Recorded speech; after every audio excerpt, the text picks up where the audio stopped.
Subscribe करें और देखें एक दिल दहला देने वाली हॉरर स्टोरी। बिना घबराए बेल आइकॉन प्रेस करना ना भूलें। सर्दियों के मौसम में वैसे भी बाजार बहुत जल्दी बंद हो जाता है।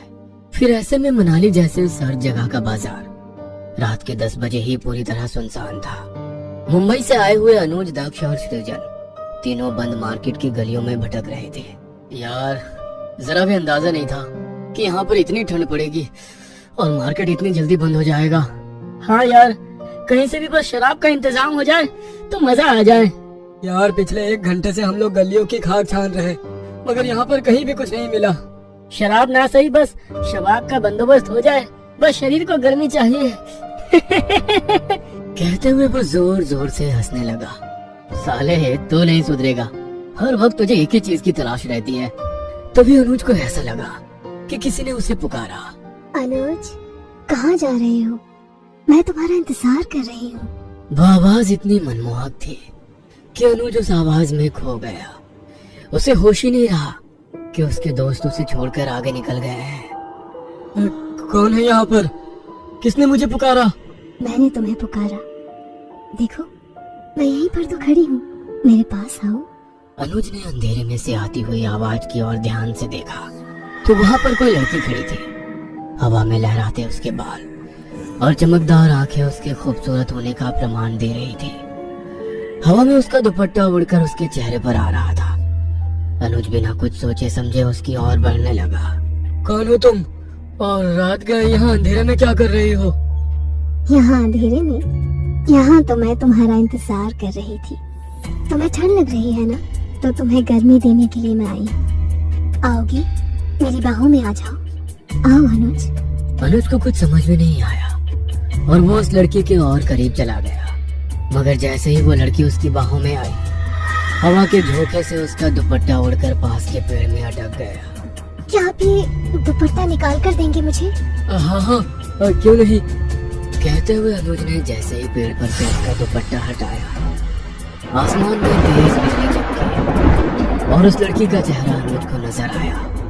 उस लड़की का भयानक चेहरा देखकर अनुज ठंड में पसीना पसीना हो गया। उस औरत का पत्थर से कुचला हुआ चेहरा बहुत ही भयानक लग रहा था। सर पर से बहता हुआ खून, बाहर निकली हुई आंख और उल्टे पैर। यह नजारा किसी की भी चलती हुई सांसों को रोकने के लिए काफी है। कौन हो तुम? कहते हुए अनुज ने खुद को उसके बाहों के घेरे से आजाद करने का प्रयास करने लगा, मगर उसकी पकड़ अनुज पर बढ़ती जा रही थी। आओ ना मेरी बाहों में, आओ, आओ। कहते हुए वो लड़की जोर जोर से हंसने लगी और देखते ही देखते उसने अनुज के शरीर को पूरी तरह से कुचल दिया।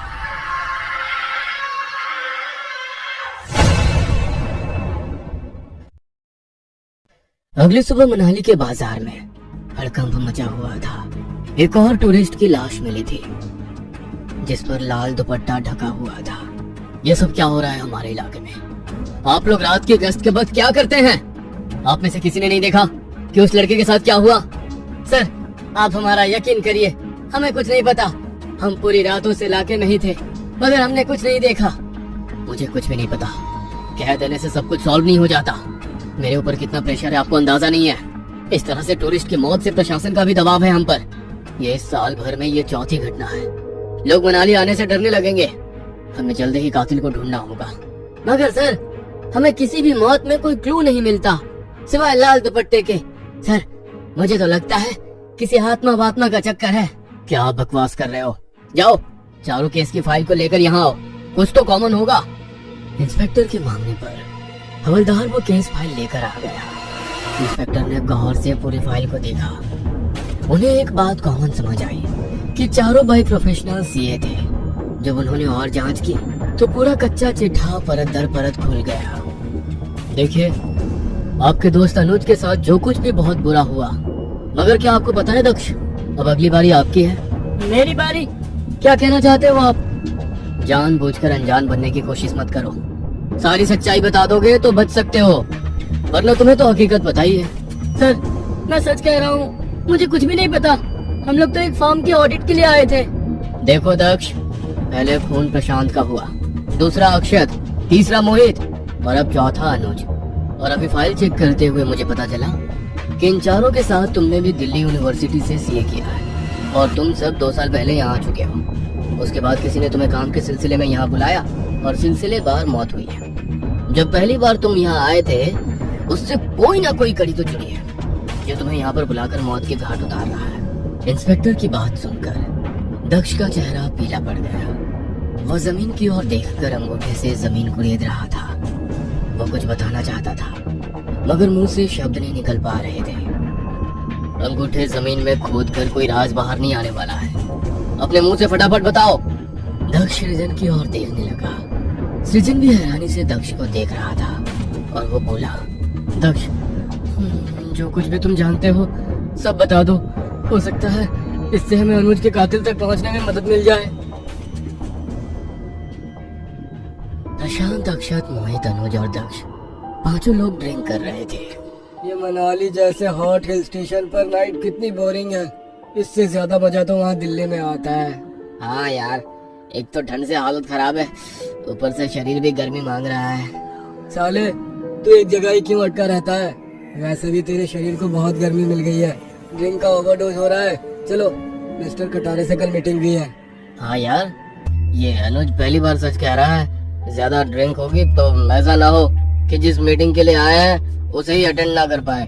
बातें करते हुए पांचों उस पब से बाहर निकले। वे लोग कैब का वेट कर रहे थे। तभी एक लड़की कुछ पूछते हुए उनके पास आई। मैं अपने फ्रेंड से अलग हो गई हूँ, मुझे होटल रत्नागिरी तक पहुँचना है। यहाँ पर कोई ऑटो भी नजर नहीं आ रहा है और कैब की बुकिंग भी नहीं हो पा रही है। क्या आप मेरी हेल्प करेंगी? लड़की को देखकर उन पांचों की आंखों में चमक आ गई। हाँ क्यों नहीं, हम भी होटल रत्नागिरी में ही रुके हैं, आप हमारे साथ ही चलिएगा। जैसे ही वे पांचों लड़की को लेकर एक रेस्ट हाउस पहुंच गए। रेस्ट हाउस श्री बन्ना उनके क्लाइंट का था। यहाँ पर उन पांचों के अलावा कोई भी और नहीं था। अरे ये हम लोग कहाँ आ गए हैं? हमें तो होटल रत्नागिरी जाना था ना। अरे हम 5 रत्न तुम्हारे सामने खड़े हैं और तुम्हें रत्नागिरी जाने की पड़ी है। वे सभी लोग उस लड़की का हाथ पकड़कर जबरदस्ती उसके कमरे में ले गए और उसके साथ जबरदस्ती करने लगे। एक साथ 5 लोगों की जबरदस्ती को लड़की सहन ना कर पाई और मर गई। आप क्या करें? करना क्या है, चलो यहाँ से। अरे ऐसे ही चले जाएंगे तो पकड़े जाएंगे, इस लाश को ठिकाने लगाना पड़ेगा। पांचों उस लड़की की लाश को उठाकर रेस्टोरेंट के पीछे गार्डन में लेकर गए। उन्होंने गड्ढा खोदकर उसकी लाश को गाड़ दिया। वे लोग वापस जब आए तो कमरे में उस लड़की का लाल दुपट्टा रह गया था। वे लोग उस दुपट्टे को जलाकर अपना काम खत्म करके वापस अपने शहर लौट आए थे। जब अनुज की लाश पर उस लाल दुपट्टे को देखा तो मैं भी हैरान था। एक तो लड़की के साथ जबरदस्ती करने का गुनाह, उसके बाद उसकी लाश छुपाने का गुनाह, आपको तो सजा मिलकर रहेगी। हवलदार, उनकी बताई हुई जगह पर उस लड़की की लाश को ढूंढो। इंस्पेक्टर के कहने पर जब हवलदार उस लड़की की लाश को ढूंढने के लिए जाने वाला था कि अचानक पूरे पुलिस स्टेशन का माहौल बदल गया। लाइट बंद चालू हो रही थी, ठंडी हवा चलने लगी और उस हवा के साथ आया लाल दुपट्टा जो दक्ष के गले में फांसी के फंदे की तरह लिपट गया। आज उस लड़की का बदला पूरा हुआ। अपनी आंखों के सामने इंस्पेक्टर ने एक आत्मा का इंतकाम देखा था। इंस्पेक्टर ने वो पांचों केस फाइल हाथ से लिखकर उसे बंद कर दिया।